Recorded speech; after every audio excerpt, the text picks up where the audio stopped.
Bienvenue dans cette nouvelle revue de moi-même Jetfire. Cette fois-ci, ça va être Wheelie Universe Legend Class. Une figurine que j'ai déjà faite en revue avec Brown Legend et comment ça s'appelle Beachcomber en Legend Class il y a à peu près 4 ans. Et j'ai décidé de refaire une revue de Wheelie parce que c'est une bonne petite figurine qui est vraiment classe. Bon, ça ressemble vraiment à une Honda Civic hatchback.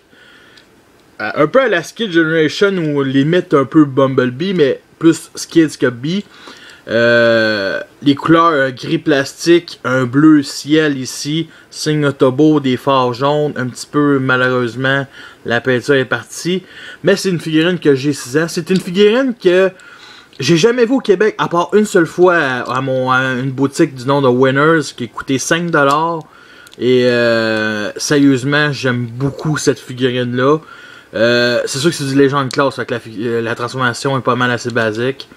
Un beau orange, deux sortes d'orange, un orange flash et un orange un peu plus foncé, qui est assez classe. Malheureusement, c'est du Legend Class, donc les roues c'est du gris plastique avec aucune autre couleur. Au moins en arrière, il y a des phares rouges. C'est terrestre, mais c'est un petit look un peu futuriste cybertronien. Parce que Wheelie dans G1, c'était une petite voiture cybertronienne. Et c'est un personnage que tout le monde déteste. Il n'y a personne que je connais qui aime Wheelie, sérieux. C'est pas vraiment super, un personnage vraiment assez intéressant. Il est venu avec Angel of Fallen avec sa propre interprétation. Ça reste quand même assez classe. Fait qu'une petite comparaison avec Swerve Generation et Target. La comparaison de taille avec Swerve est excellente, mais Target non. C'est un gros légende, on va dire. Mais en même temps, Wheelie a toujours été petit. Fait qu'il soit le plus petit de la gang, c'est pas plus grave que ça.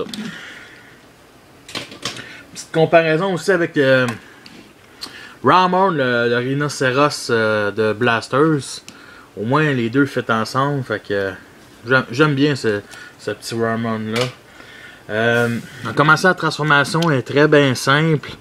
Vu d'en dessous aussi, c'est pas. Le robot, on va dire, il est caché. On voit les bras ici. Ici c'est du creux. On voit son arme, son tire-poids. Ici, mais bon, c'est du légende, fait que pas plus capoté. J'aurais aimé ça, peut-être un petit ton de couleur sur le. Ici sur l'aileron, mais pas plus que ça. Peut-être aussi un petit peu de. Comme ici, on voit le genre, la fenêtre, mais la même couleur que la voiture, fait que c'est vraiment un peu dommage. Et il y a même ici peut-être la plaque d'immatriculation. Je pense on voit mieux ça de même que. En tout cas, c'est un petit peu dommage, mais c'est du légende. Fait qu'on va faire transformation. Lever les jambes comme ceci. On va lever les bras, les jambes, justement. Les jambes comme cela. Et on va écarter les bras. On va ramener la fourche ici vers l'avant. Et bien entendu, il y a ce petit trou qui va venir clipser ici. Écarter les jambes. Et nous avons notre robot, notre Wheelie en mode robot. Voici une petite comparaison avec Swerve et Target en mode robot. Comme vous voyez, avec Swerve ça fait autant.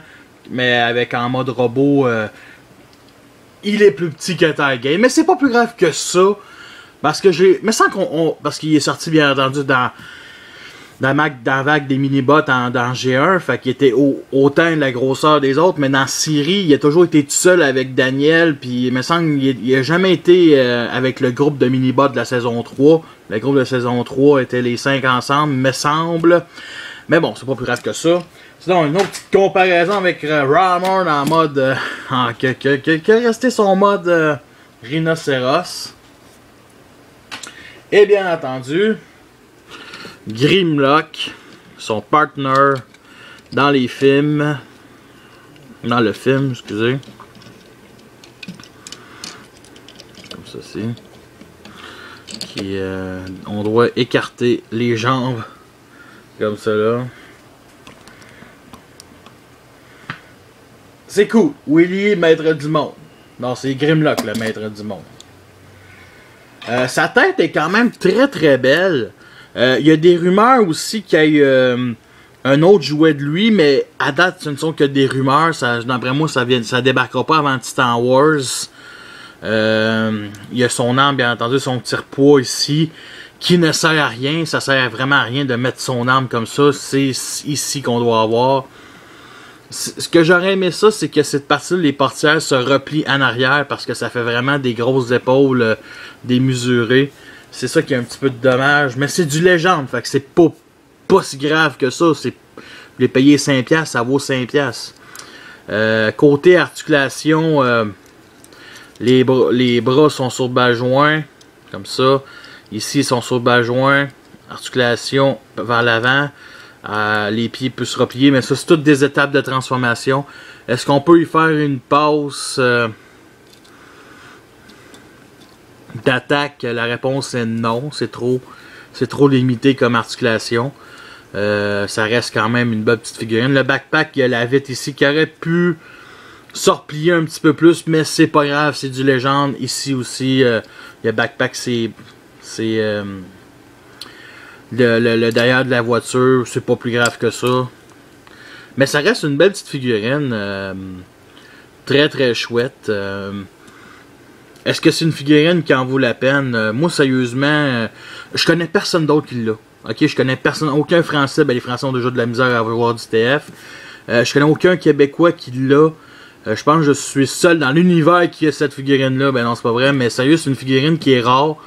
Si vous la trouvez de même, pognez-la. Si vous la trouvez pas, ben pognez-la pareil. Et oui, il va sûrement, comme je dis, une rumeur d'une autre Willy Universe Generation. Mais ce sont que des rumeurs. Fait que peut-être d'après moi, il va être un petit peu plus grand, peut-être mieux, moins qualité de plastique. Mais ça reste que celle-là, je la trouve vraiment chouette. Et devant la team du film de 1986, il a sa place. Il la mérite et il a sa place. Fait que sur ça, je vous laisse et à la prochaine.